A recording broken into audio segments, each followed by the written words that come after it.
This is Logan Sekulow. Today, the Georgia DA suggests the Trump trial to begin on Super Tuesday Eve. Keeping you informed and engaged, now more than ever. This is Sekulow. We want to hear from you.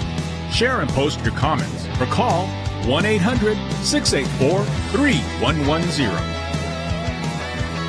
And now your host, Logan Sekulow. Welcome to Sekulow, taking your calls at 1-800-684-3110. It may seem like a weird joke. Seems like what could be the almost comically planned. You can't even believe that it's actually the case. Of course, the Georgia DA in the Trump trial suggests what day they suggest they should start the trial. What would be the most ridiculous option?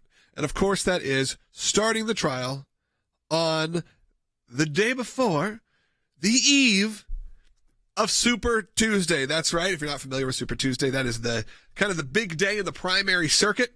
You're talking about the day before, or the day before Super Tuesday. So that Monday, the next day would again be primaries for Alabama, Alaska, America's Samoa, Arkansas, California, Colorado, Maine, Massachusetts, Minnesota, North Carolina, Oklahoma, Tennessee, Texas, Utah, Vermont, and Virginia. And what is just 1 week later?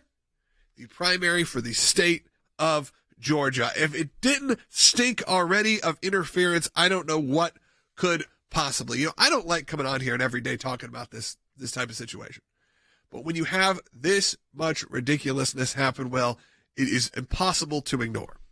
That's right. It's almost as if the DA in Georgia decided, let's pick the most comical, ridiculous time ever to ask for this trial to start. So what President Trump is going to have to be doing is preparing for trial with attorneys and all the other defendants as well, the 18 others.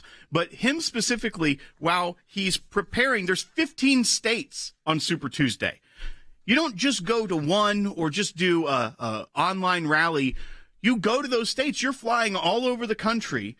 It's known to be very taxing on candidates because you're having to go to so many places. There's strategy involved.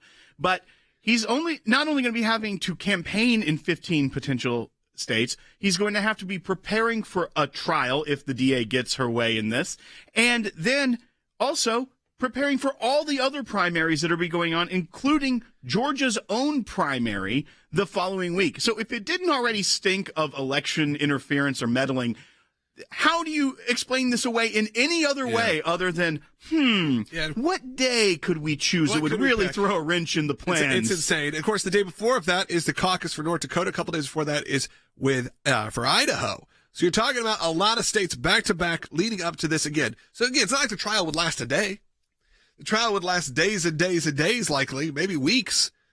And in that situation, you would not be able to campaign the last day, the big day, for everyone. And what becomes the number one story is that Trump is, maybe that works to his favor. I don't know. That Trump would be having his court appearances, his trial, right in the middle of primary season. Now, I don't know if it matters in the long run, but it does stink as much as you could possibly stink of some sort of corruption, almost to the point, again, like you said, like they're like, what would be a funny one to pick? Let's pick that one because we know. And now there's a chance that Georgia says, no, we're not doing that.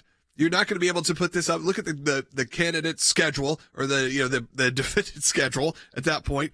In this case, they can't do it. But obviously, nothing is off the table. All this stuff happens. I want to hear from you. Does this feel like interference to you? Can you even believe it? Because it doesn't sound real. Give us a call, 1-800-684-3110,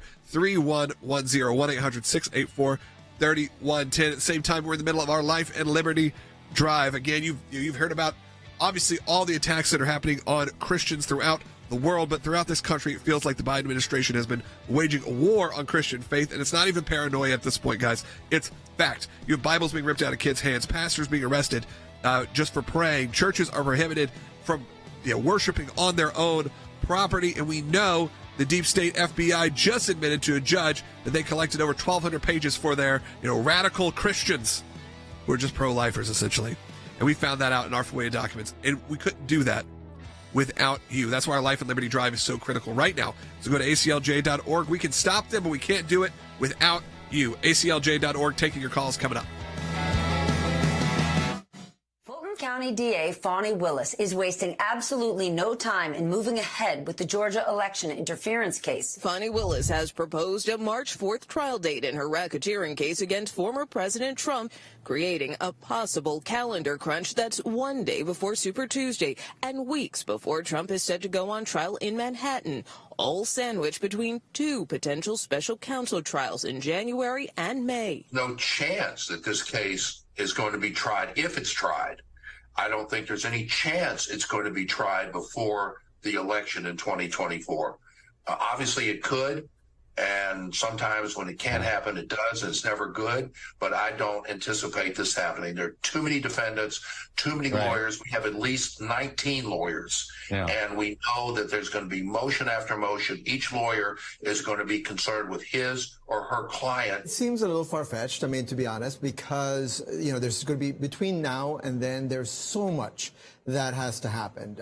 First of all, they have to try to figure out whether they're going to keep all of these people together, these 19 defendants together, right? And there's also the question of whether they're going to try to, move some of this out of the state court. So there's so much that a judge will have to sort of referee all of this. Not to mention the fact that you have those federal trials, which take precedence. The prosecutor in Georgia lied to the American public, to the media, and to her people when she said she's trying to bring this case to trial within 6 months. It's impossible. She knows that. She looked us in the eye, and she lied through her teeth. Isn't that ironic? In a case she's bringing, charging Donald Trump with lying, she starts the case by lying, by absolutely lying about 6 months. It can't happen. I've been doing this for 60 years. I've never heard of a case of this complexity being tried within 6 months.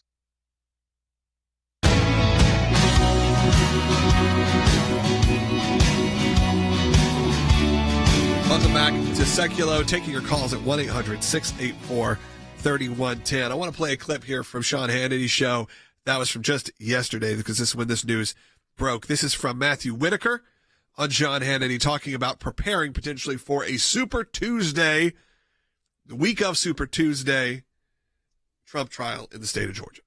They've now scheduled this first trial on the day before Super Tuesday, where 15 states plus American Samoa are going to go vote. And if you're thinking you can prepare for a trial and visit 15 states in the lead up to Super Tuesday, I mean, that's going to be impossible. So obviously what Greg's saying is absolutely right. This is all planned and coordinated in order to try to prevent Donald Trump from being strong enough to win the election in November. But knowing the guy like I do, I don't think they're going to stop him.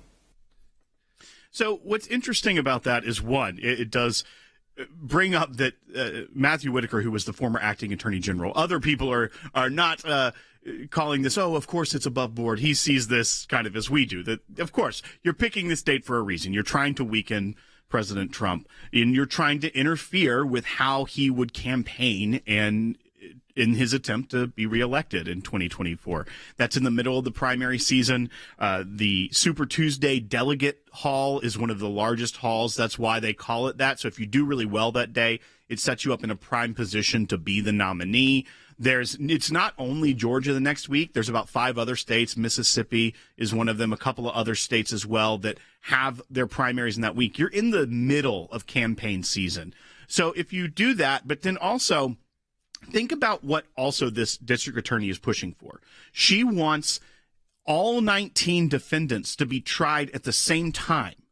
So not only will it be President Trump in there, it'll be a circus of lawyers and defendants and government lawyers and the press. That's what's going to be dominating TV. That's the imagery she wants the day before Super Tuesday. She wants those initial beginning of the trial, the opening statements to come the day before Super Tuesday. So what the last thing voters see before they go to the polls, because it's going to be in state court, it's on television, there's going to be cameras in the courtroom, it's going to be something that you are seeing. But she wants the imagery to be for voters the next day of this circus in a courtroom with defendants everywhere and the former president there. You think, though, it's going to be out of control. They would learn at this point that backfires every time.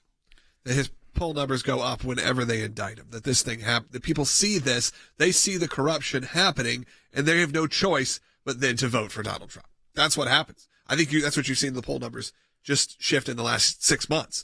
A lot of that to me is because specifically when you look at where the numbers started spiking, the Mar-a-Lago raid, then all of a sudden it spikes every time that there's another indictment comes in, because the American people can sniff right through it when they see this and they go, oh, well, this just stinks of corruption. So guess what's going to happen? You're going to really enrage a base more than you ever have before.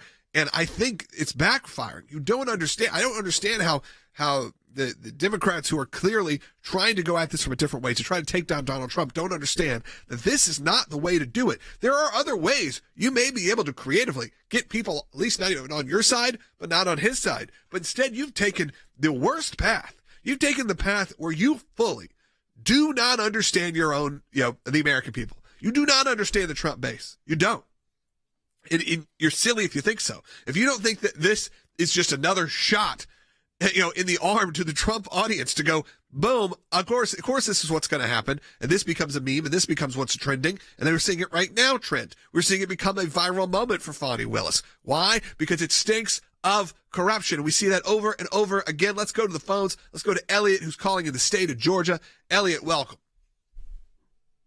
Yeah, my question is, and you may have an answer legally, is how, I read through the indictment, is how does Fani Willis, as she's representing Fulton County only, and that's one of the 159 counties in Georgia, how does she have jurisdiction to take the indictment? It seems like she's saying she's representing the entire state, right? The election that happened. How does she have the jurisdiction to represent all the other counties that are representative? Because if you look at the indictment, you'd almost think this is something the Attorney General of the state of Georgia would bring forward, right? Because it's dealing with the entire election. So I thought you might have an answer to that. Sure, Elliot. We actually were trying to make the title for this show. You put a title on Facebook, you put a title on Rumble and YouTube. We're trying to figure out how to word it, because it does get a little odd when you start throwing in the DA. And you're like, what does the DA have to do with this? Well, the DA suggests the date. So this was, or not suggest, this is when they put this out there. They asked the court to be the date when the trial begins. To be the date, and of course they put the worst day they could possibly pick. And for them, they think it is. I think it's actually, brilliant marketing from the Trump campaign.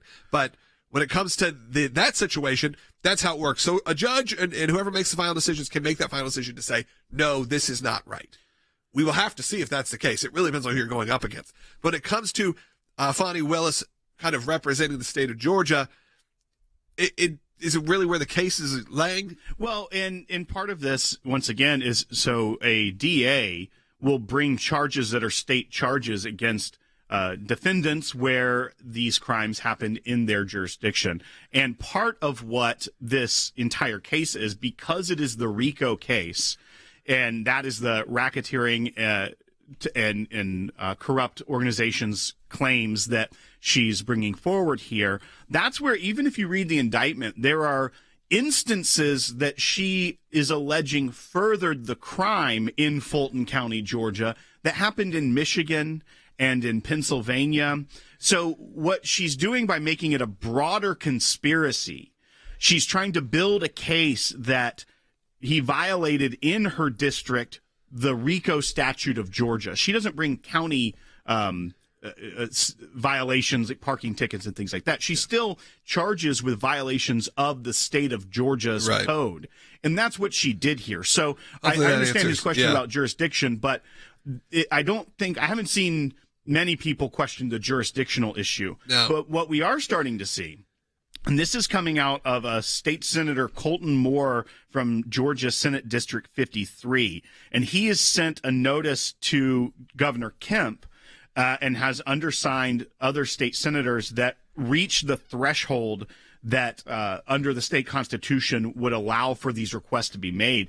But he is certifying in writing with a copy to the Secretary of State that, in our opinion, an emergency exists in the affairs of the state, requiring a special session to be convened under this section for all purposes to include without limitation the review and response to the actions of Fani Willis. So the legislatures of the state are concerned that she maybe has overstepped in some of the rules and regulations of the state of Georgia. So they're asking for a special session of the legislature, which is not in session currently, to be convened by the governor for the purpose of analyzing what is going on in the state and whether or not there is any impropriety. Now, I can't speak to the code of Georgia and the Constitution of Georgia when it comes to how that will play out. But what I can play out is it definitely stinks of impropriety when the date she is suggesting to the judge that she wants this trial to start is the day before Super Tuesday and just 8 days before the primary itself in that state, when the president would be probably campaigning in Georgia, knowing it's going to be a hotly contested state in 2024, like it was in 2020. Why this entire charge is being brought is because it was hotly contested. So we know that she chose these dates on purpose. Yeah, and I don't think it will be in the primary. I really don't see a path right now for any one of this. Yeah, I'm looking at the declared candidates right now, and there's no path to me right now for anyone other than Donald Trump to take this. And that's not someone I'm not a Trump apologist. I'm not here like, you're running some sort of campaign. I just look at the numbers, and the numbers, if they don't lie, I mean, this is a absolute, insanity right now. I mean, you have DeSantis 40 points, 50 points behind in most of these polls. So what are we talking about here? Now, hopefully there's a debate coming up. Maybe things will get interesting. I like it as a fan of politics and as a fan of the debate and the primary process. I'd love to see it get mixed up and have some fun here. But truthfully, right now, we can't be blind to the fact that it just doesn't look like any of that is going to happen. We're going to take some more calls coming up in the next segment, but we're also going to, in the next segment, talk about some of the pro-life work that we're doing right now. There's been a major change in the world of the pro-life world, especially when it comes to pregnancy resource centers. And we're going to discuss that with Cece Heil coming up next. I know a lot of you probably saw some of the news about the abortion pill, some of the news that happened with that. But we're going to talk a little bit more specifically about some work that we've done when it comes to the crisis pregnancy centers or the pregnancy resource centers, depending on how you want to define it, and their ability to actually share their pro-life message to mothers who are in crisis, or mothers or single mothers or people who are just trying to figure out what to do.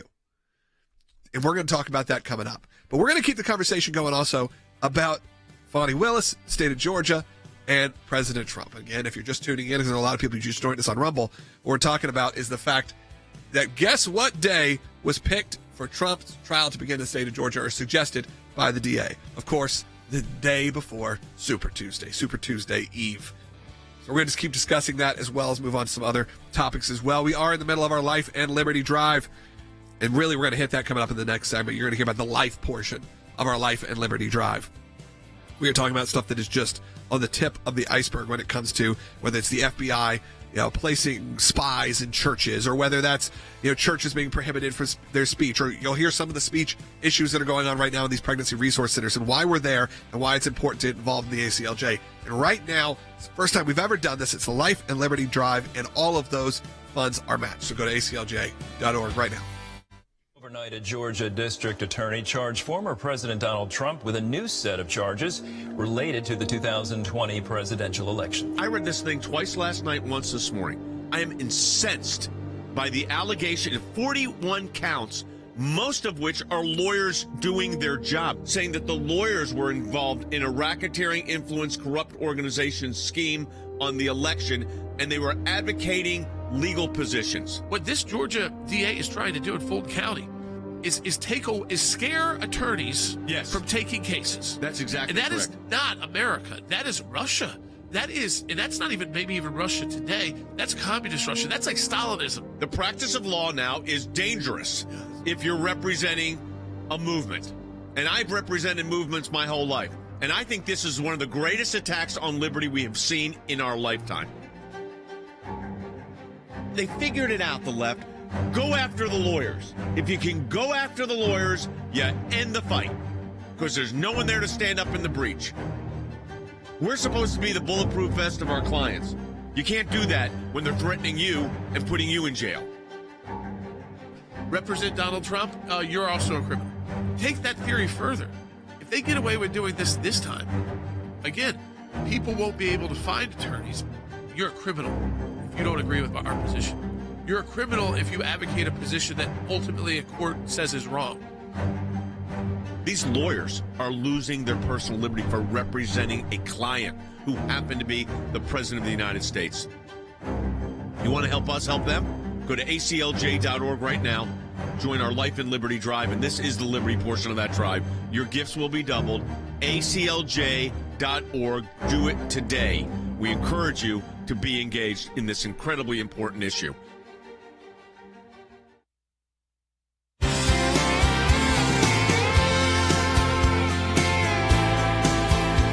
Welcome back to Sekulow. We are in the middle of our Life and Liberty Drive, and we're going to move this conversation a little bit to the discussion of life. We've talked a lot about religious liberty. We've talked a lot about freedom of speech. We've talked about the whistleblower situation, but we have to still talk about the life part of our Life and Liberty Challenge, because the Life and Liberty Drive right now, because we know when we did our polling, not only just the comments that come in, not just the phone calls that come in, we actually sent a lot of you a text message. Maybe you got an email saying, hey, rank these issues, our kind of top 10 issues, maybe top 5 issues that we deal with the ACLJ, and rank the ones you feel are still most important to you.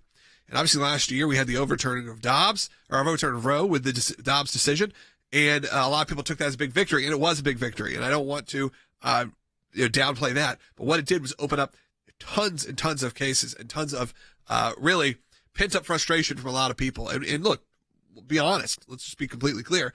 The pro-life world has maybe been under attack the most it's ever been since that decision came through. So while there's not a federal right to abortion at this point, you are seeing state laws being passed that are pretty drastic. And we're involved in all of those in trying to make sure that life is protected at all costs.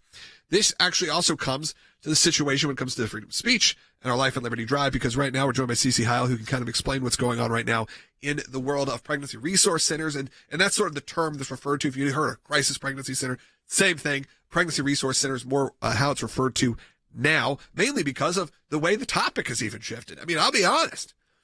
When we first had our first child, the first doctor we went to, the discussion of terminating the pregnancy came up like very early, and we were married, and this was not a conversation that we were even discussing. But a doctor, or someone at one of these organizations, the women's centers, essentially hospitals, immediately brought it up. It came up as like almost you got to work fast. I remember that being a discussion. You got to go fast if you want to make this decision. And we were so thrown off. We changed doctors. All of that happened. But that the influence of some of these things are happening beyond just crisis pregnancies. So that's moved. We've kind of changed the verbiage there to pregnancy resource centers. But we know, CC, is they are trying to silence the speech that is coming out of this. And they're trying their best. The states and the cities are trying their best to keep people from going into these facilities. That's right. So this case right here, it came out of the Northern District of Illinois.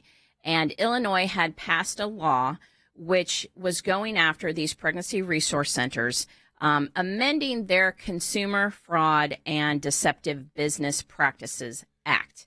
Now, I'm going to just do a little caveat here. This is nothing new. In 2010, New York tried to do the same thing, going after pregnancy resource centers in New York with this Consumer Fraud, Deceptive Business Practices type of attack. And we were involved in that case, and we actually won, took it up to the Second Circuit and won that case. So this is nothing new. However, Illinois did amend, and what they try to do is they try to bring crisis pregnancy centers, pregnancy resource centers into this Deceptive Business Practices Act, where they tell them that they shall not engage in unfair methods of competition or unfair deceptive acts or practices. And these prohibited acts include both affirmatively making statements as well as omitting information. And where we see this come into play is if a pregnancy resource center talks about the risks or complications of abortion, if they talk about the health benefits from continuing a pregnancy, if they talk about the negative psychological effect of abortion, or even having a center next to a Planned Parenthood. Those are all things that will trigger this law. And what was great was this judge said, no, this is ridiculous, it's unconstitutional, and he applied an injunction. So it was a win. It was a win. Yeah, I want to read a quote from the opinion. So this is Judge Johnston, who is out of the Northern District of Illinois, Western Division, as CC brought up. And he also was appointed by President Trump in 2020, so the last year of his presidency. It just is a reminder of how important these judicial nominees are, especially in a place like Illinois, not friendly typically to life and to conservatives. But this is how he leads off the opinion. Quote, Justice Scalia once said that he wished all federal judges were given a stamp that read, stupid but constitutional. SB 1909 is both stupid and very likely unconstitutional. It's stupid because its own supporter admitted it was unneeded and was unsupported by evidence when challenged. It is likely unconstitutional because it is a blatant example of government taking the side of whose speech is sanctionable and whose speech is immunized on the very same subject, no less. SB 1909 is likely classic content and viewpoint discrimination prohibited by the First Amendment. And that's what we fight for every day for the entire history of the American Center for Law and Justice. The ACLJ fights for that daily. And obviously the issue of abortion rights and the pro-life cause has been something that has moved and changed throughout the years because this is part of our life and liberty drive. We know that the number one issue on your mind are often number one or number two is really where we've seen for most of our audience. This is still very highly up there, specifically among people who support the ACLJ, whether that's donors, whether that is members of the organization. You may be watching on Rumble or Facebook. You may be new to us on YouTube, and you may go, well, that's not really my number one topic. But we're talking about historically over a 30-plus year period that has been one of our top issues. We'd love you to get more informed and engaged on that issue as well. If it's not what you're here for, and you're here because you just saw, because I know a lot of push notifications just went out. If you're here for the situation involving President Trump and the Georgia trial starting on Super Tuesday, we're going to get back to that. We're still taking calls on that at 1-800-684-3110. But this kind of work that we are doing is immensely important. While it's always important to report the news, it's mainly important to get involved with what is happening on your local level. And you can do that by being a supporter of the ACLJ. There is not a better time to do that because we are focusing our month of August on specifically life and religious liberty and liberty overall. So pro-life causes like this. And we've seen the Biden administration kind of wage war on people who are pro-life and by adjunct Christians in general, just essentially people of the Christian faith. It's no longer paranoia. It's no longer any kind of just conspiracy. This is actually happening. We've seen it, CC, even with cases we've had where in the schools we're seeing people getting their Bibles taken away or we had a case where a kid's cross got ripped off. Taken from them. They are wearing a cross, removed from. We've seen this attack on not just, yes, the pro-life part of that is such a big part of this. Obviously, it's tied deeply to a lot of people's Christian faith, but just in general, the sort of attack on people of specifically Christian faith. And you see that too.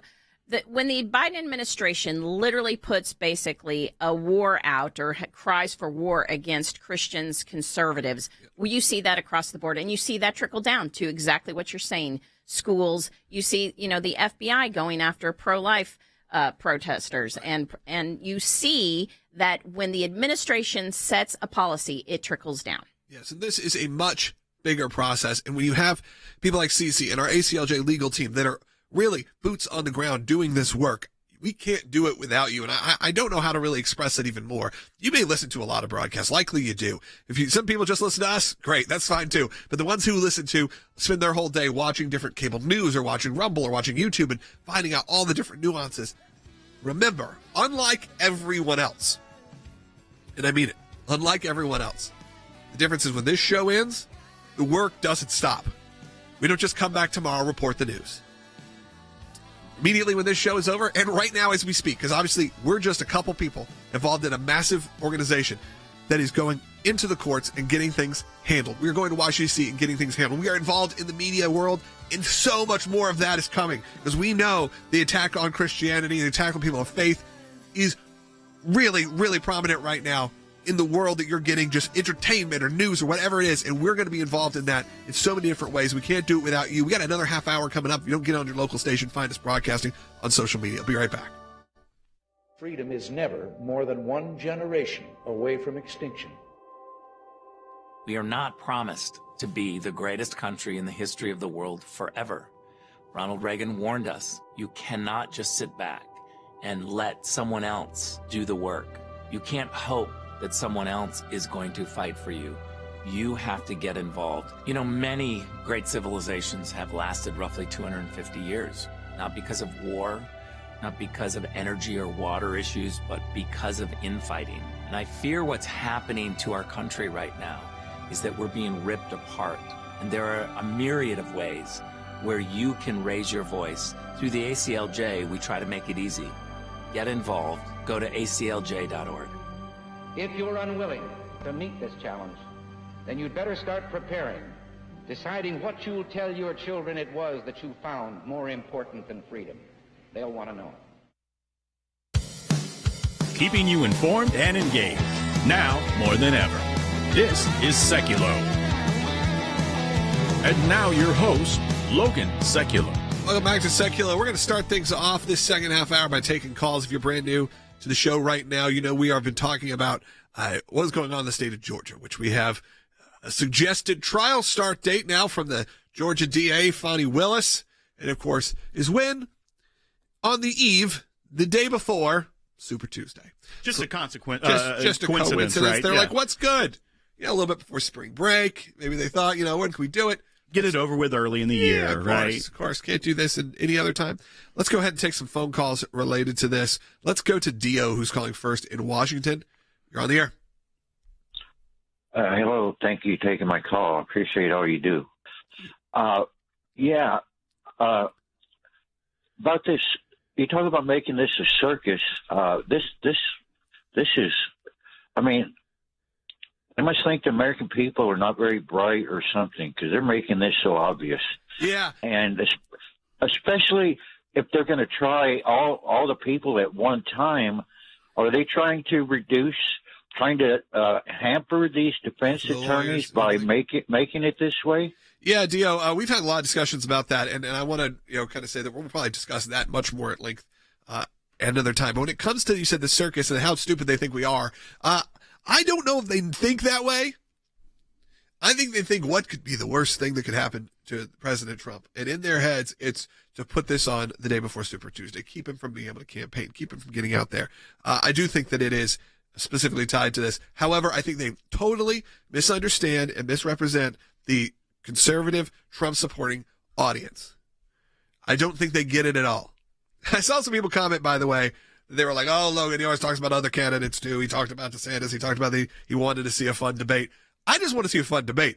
I have no, I'm not endorsing or the 2016 debates were very fun to watch. Yeah, I'd say that's television. Right. That's entertainment for a lot of us. I want to see it. But, to me, that's what's unfortunate. It's not that unfortunate that President Trump is destroying in the polls. I get it. Honestly, right now, Bill Maher, who I don't necessarily quote a lot, but more recently, he's kind of become more on our side in a weird way.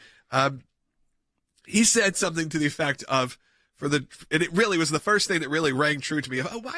Why has the Trump audience been so significantly larger than DeSantis? They're saying similar things. And he said that, everyone else is like a tribute act. And if you saw Ron DeSantis on tour, you'd be like, that's like going to see, the Rolling Stones tribute act where the Rolling Stones are still touring. The Wanna Beatles. Right. When you and that sort of clicked in my head going, oh, he's right. That makes sense to me. Because if you're saying similar things, why not go with the tried and true? Why not go with the guy who's already been the president, especially during times of crisis? So I get it. But it is that sort of the fact they think they're lurking in the shadows, like we're going to get him because we're going to put it on day before Super Tuesday. It just plays into it. And I think it's gross. I think that it sounds like a sketch. Sounds like a Babylon Bee article. Or, it doesn't feel real because it is insulting to everyone's intelligence. You're right. However, it's not unexpected. It's not a surprise. If they were going to pick a date, of course they're going to pick one with such massive consequences. Obviously, if you don't know what Super Tuesday is, I know most of you do, but if for some reason you don't, it's like the biggest day in the primaries. So you have just on that day, so let's say this starts Monday, so the next day, you'd have primaries in Alabama, Alaska, American Samoa, Arkansas, California, Colorado, Maine, Massachusetts, Minnesota, North Carolina, Oklahoma, Tennessee, Texas, Utah, Vermont, Virginia. A couple days before, you have Idaho, North Dakota, and just 1 week from then, the state of Georgia. Now, I don't know what they expect the consequences of that are going to be, because I think most of the people going into the primary, if the numbers stay the same way that they are right now, in 6 months from now, when we get to March or whenever long it'll be, 8 months, then we will be at a point where I think you'll probably have a locked-in nomination by then. But it'll be an interesting time. We're going to take a lot more of your phone calls coming up in the next segment. 1-800-684-3110, 1-800-684-3110. I want to hear more of your thoughts about this. If you've been on hold, send me on hold for 20, 25 minutes. I appreciate it. We wanted to get to our pro-life work in the last segment, so it took a little bit of time from calls. I will get to you coming up. All right, 1-800-684-3110. Support the work of the ACLJ during this Life and Liberty Drive by going to aclj.org, where all of your support is matched dollar for dollar to defend religious liberty and pro-life.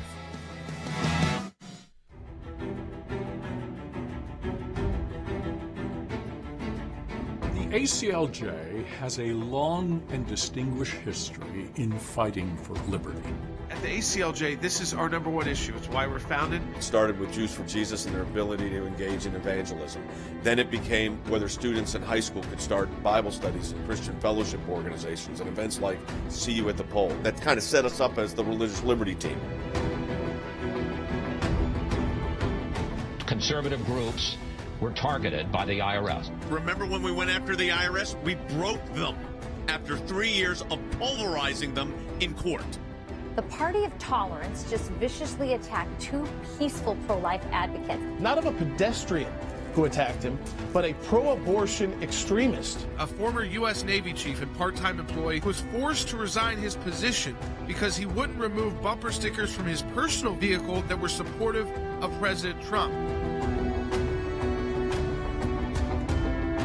We will be representing FBI Special Agent Garrett O'Boyle. He was the FBI agent who blew the whistle on the FBI targeting conservatives. And what did the FBI do to him? Suspended him without pay. Put this guy and his family in a homeless situation. They were thrown out for wearing hats that had a pro-life message on them. Legal action is imminent. We've already put them on notice. We represent the parents and a 15-year-old female student who was forced to perform a profanity-laced, sexually explicit, obscene monologue as a graded assignment. If you don't want me to read it to you, what was that like for my 15-year-old daughter? The responsibility of the ACLJ is to make Americans aware of attacks on our freedom. We fight for the liberties and freedoms that make this country great. Join us in our Life and Liberty Drive to stand with us in the fight.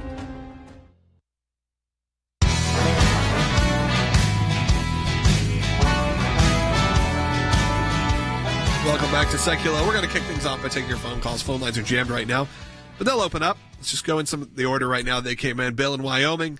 Bill, I'll hold for about a half an hour. I appreciate it, Bill. You're on the air. Okay, thanks for taking my call.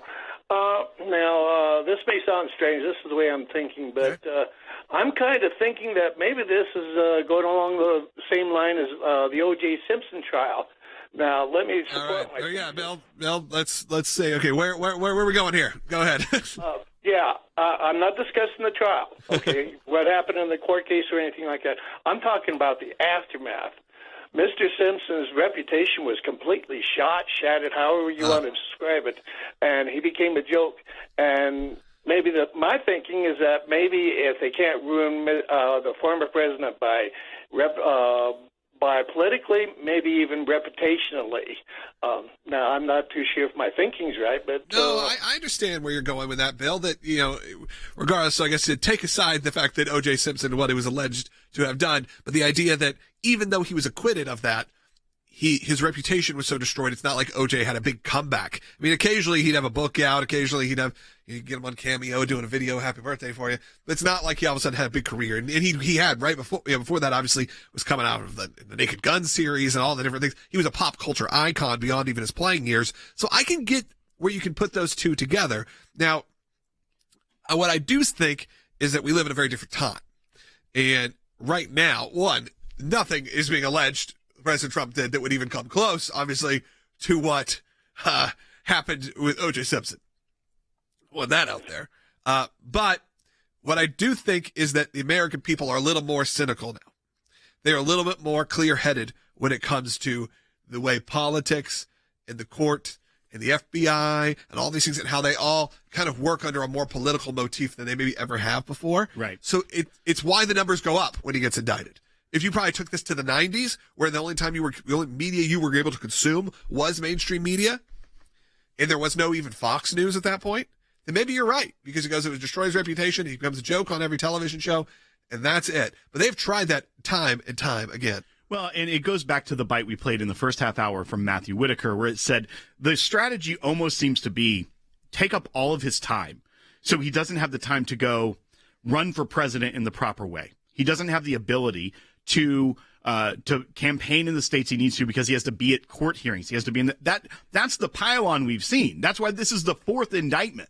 The left is trying their hardest to hit him at every possible point to tie up his bandwidth.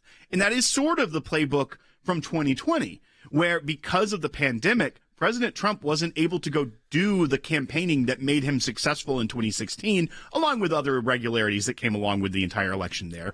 But that was part of the playbook, was that Biden just sat in the basement.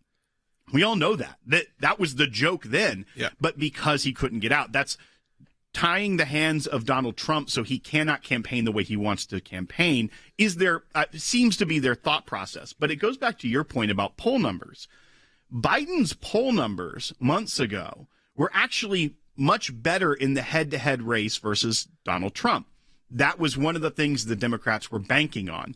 It didn't matter if he was running away with the Republican primary. It was almost better for them if he did. But if they could hamper him from running against Joe Biden, that was the key. And when you look at the latest poll numbers here, the average has Joe Biden only up 0.4 on the Real Clear Politics average over Donald Trump, 44.4 to 44%. That's a dead heat. But when you look at all of the polls, Fox News from just 3 days ago, Quinnipiac from 3 days ago, Marist from 3 days ago, every single one is within the margin of error. And they're really only about a point apart in each of these polls. So within the margin of error, statistically speaking, Donald Trump could be ahead. Joe Biden could be ahead. Yeah. It's kind of a toss-up, and they don't know.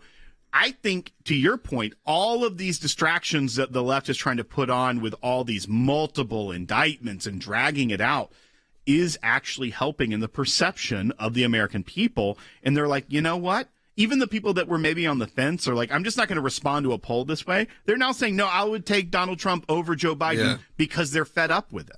All right, let's continue on. Let's take some more phone calls. Let's go to David, who's calling from New Mexico on line 1, watching on YouTube. Thanks for watching, David. You're on the air.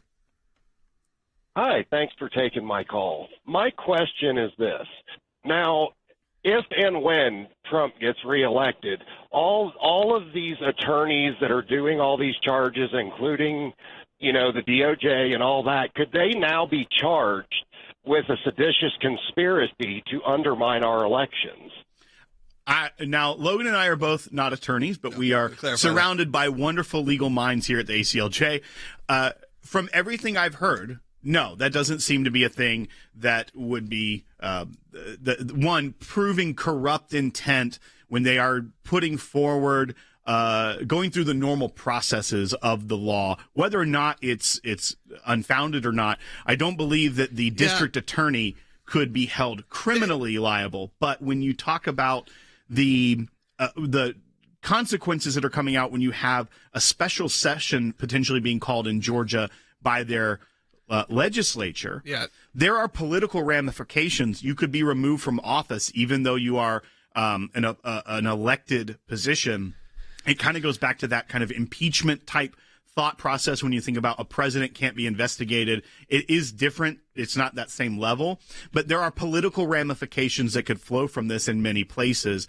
And when you talk about the DOJ and the special counsel there, it proves that we need the DOJ to be cleaned up by whoever the next president is, because no, the special counsel is not going to be charged with a seditious conspiracy to undermine an election, but it could be that the DOJ is finally reformed so that we see these deep state actors be taken out of the Department of Justice, David, so we can have a real system of justice. David, I think one of the key points in a lot of this, and we've kind of discussed this a lot, which is the freedom to believe what you want.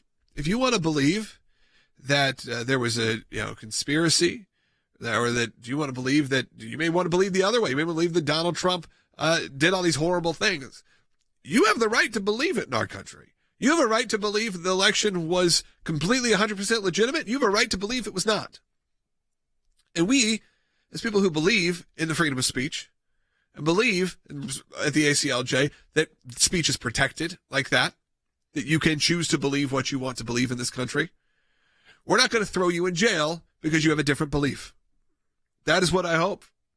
That is not the way it's been presented for other people. That's not the way it's being presented for President Trump right now. It's being presented that just because he believes, and I truly believe he does believe, that he had an unfair election. Whether you want to believe that or not. I don't care if you want to believe it or not. It doesn't mean you should be going to jail for it. But that is not the way it's been held right now. And sadly, that's where we are. So we also can't be the kind of people that hold some sort of weird double standard where it only applies to us when it's in our favor. So I think that's important to stick up for the freedom of speech at all costs, regardless of the speech. We're going to continue taking your calls at 1-800-684-3110. And when you think about not only the freedom of speech, you think about the freedom to practice your faith how you'd like to do it. And right now, this administration, you've heard me say it already in this show, they're waging war right now on people of a specific faith, and that's of Christian faith. And you may get a lot of people blow back and go, that's not true. That's not really what's happening. It's no longer paranoia, folks. It is actually happening, and the ACLJ is on the front lines of it. Whether that is the big picture things, whether it is big moments of that freedom of speech that I talked about, or whether it is something that you think is small, like someone not being able to bring their Bible to school, or and having their kids having their Bibles ripped out of their hands, or crosses ripped off their necks. This stuff is happening in America in 2023. It doesn't feel like it should be, but it is. The FBI was planting spies in churches. Okay? We uncovered a lot of this in our FOIA work. Freedom of Information Act, if you don't know what that is. 1,200 pages of documents showed that they were looking towards Christians and specifically pro-lifers after the decision in Dobbs. A lot of this came out. Roe was overturned, and as we heard from our whistleblowers, what did they do? Did we go, hey, maybe we should go after those who went to the Supreme Court justices' houses and threaten them with their lives? Maybe we should be talking to them? No, they went to the pro-lifers. This is why our work is so drastically important right now, and it's why our Life and Liberty Drive is happening for this month of August. We have focused our resources on life and liberty. The two things you told us are number one, because this is how a totalitarian, I can say that word, regime starts. By attacking people's faith and attacking people's freedom of speech. We've seen that time and time again. And look, you may be starting to get those ads. I've seen them now. America's turning 250 years old. Well, you know what happens a lot of times after 250 years? A lot of civilizations don't make it. And they don't make it because of these kind of restrictions that start happening on people's freedoms. But we can stop it. We just defeated it seems like, again, how much we just defeated a ban on Bibles for students at a senior living center or studies. There's Bible studies happening at these senior living centers. And they said, you can't do that. Well, we went in as the ACLJ. We stopped that. Those Bible studies are back going. It seems small, but for these people who are involved with it, is so massive. And we can do that on all different levels. And if you need legal help like this, we will do that for you at zero cost. ACLJ.org/help. But right now, Life and Liberty Drive. ACLJ.org, taking your phone calls. Coming up the next segment, 1-800-684-3110. Well, I think the greatest sin in the world is bringing children into the world that have no chance in the world to be a human being, practically. Delinquents, prisoners, all sorts of things just marked when they're born. If you look back at the whole history of the abortion movement, it is tied in with Margaret Sanger, grounded in the perception that certain people are either unfit to live or they are unworthy of life. Life has always been a top issue since our founding. Either the unborn child is a human being or they're not. The science clearly establishes that unborn child is a person. When you're fighting for life, when you're fighting for the life of the unborn, you're on the right side of history, you're on the right side of law.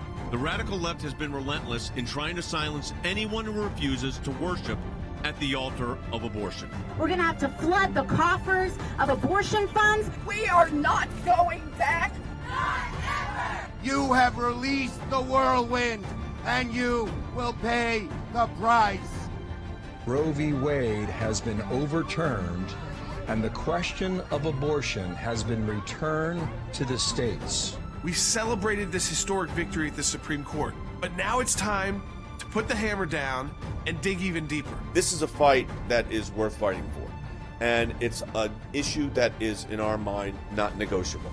You don't negotiate on life. We have to step up for the unborn. We've been given this unique opportunity. The battle has really just begun. This is your moment to get in the fight. Every tax-deductible gift will be doubled. Join the ACLJ in the fight to keep America free.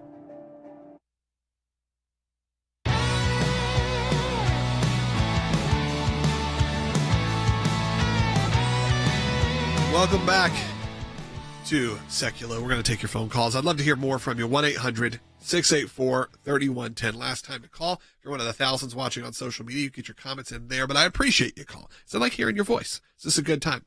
Tell them you're listening on Rumble or YouTube or Facebook. Make sure you tell our phone screener that. I like to know. We've got a couple people listening from radio, so let's go ahead and go to them. Let's go to Mary in Maryland. On line 4, you're on the air. Thank you very much for taking my call. I have a question about the abortion problem.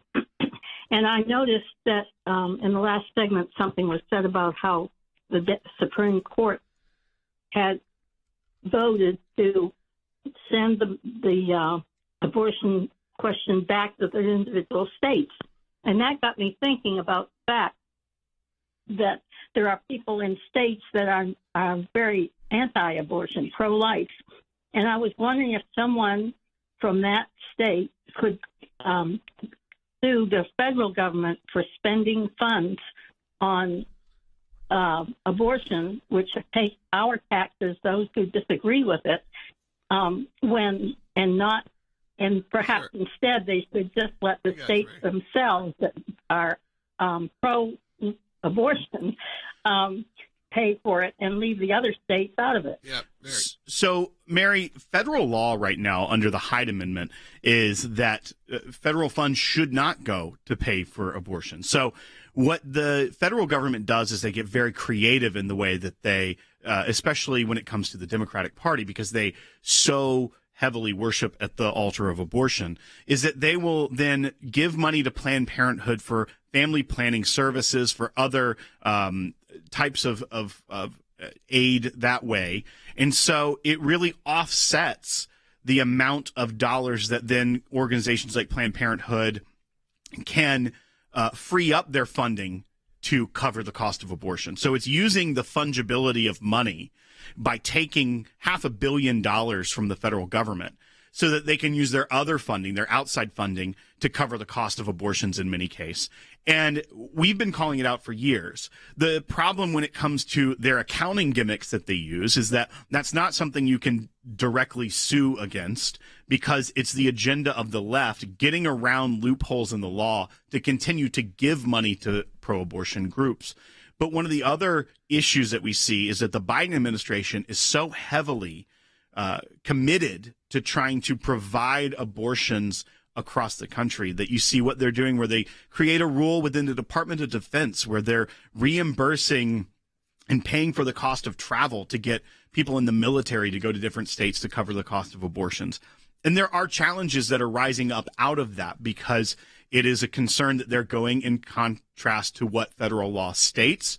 But as far as an individual citizen from a state like Tennessee or Alabama or Florida bringing a lawsuit, this issue there is standing, whether or not they would have the issue, the ability to actually bring that lawsuit in the eyes of the court.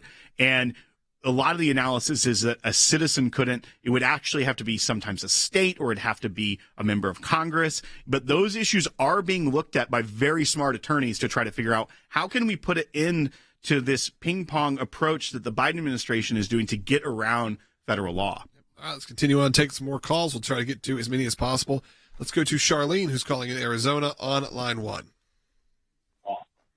Charlene, we'll put you back on hold, and we'll get to you. Oh, you there? Yeah, I'm here. Okay, we'll put you on hold. Let's get back to her. Get her to turn the radio off. Let's go to Lenny then, who's calling in New York. You're on the air, Lenny.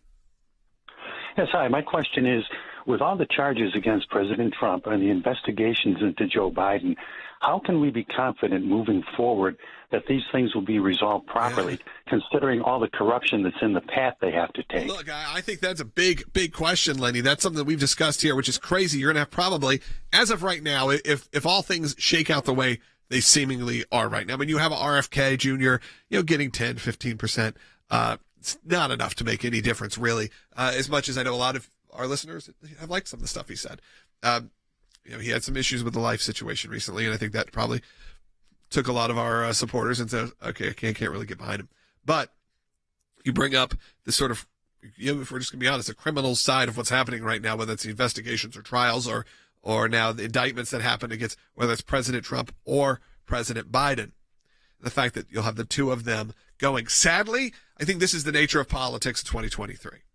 This is what happens when you make an impeachment worth nothing. This is what happens when you take a path that really isn't how American politics has looked in the last 50 years. Before that, guys, it was pretty crazy. Really go look into your history and see how crazy it was. Okay? We all live in sort of a modern time when you think of the last 30 years, kind of a post-Carter presidency.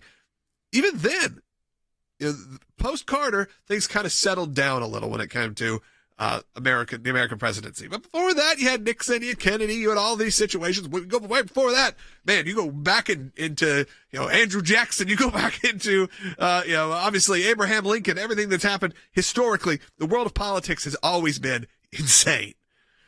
But it hasn't been like that in the modern times. We kind of have progressed into modern times. However, when you start trivializing the presidency, when you start bringing lawsuits that feel unfounded, and by the way, I think some of the lawsuits against the Biden administration have very, very strong backing to be legitimate. It's not that I don't think that any of these are illegitimate, but we have certainly changed the way politics works in America. Let's quickly go to Char. And how do you trust it? I don't know. You have to deal with that yourself. You got to deal with that in your own and go, who do you believe? I guess that's it. Quickly, let's go to Charlene back if she's there. Charlene, you there? I'm here. All right, you got about a minute. Go ahead. Yes, hi. I wanted to call today to just let you know that I appreciate everything the ACLJ is doing and accomplishing. My question today is sort of a statement and a question. I would like to remind this federal administration that we fought the first American Revolution because of the tyranny that existed from England.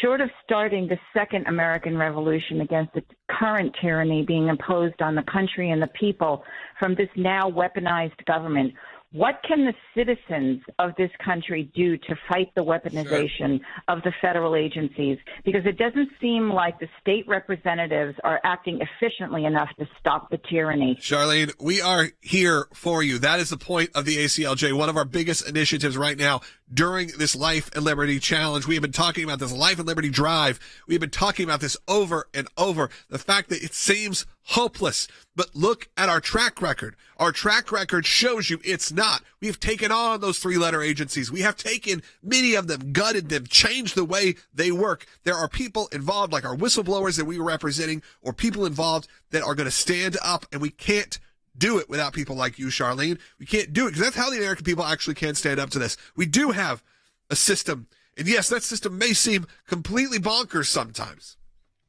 Often. That was maybe the biggest thing we talked about today.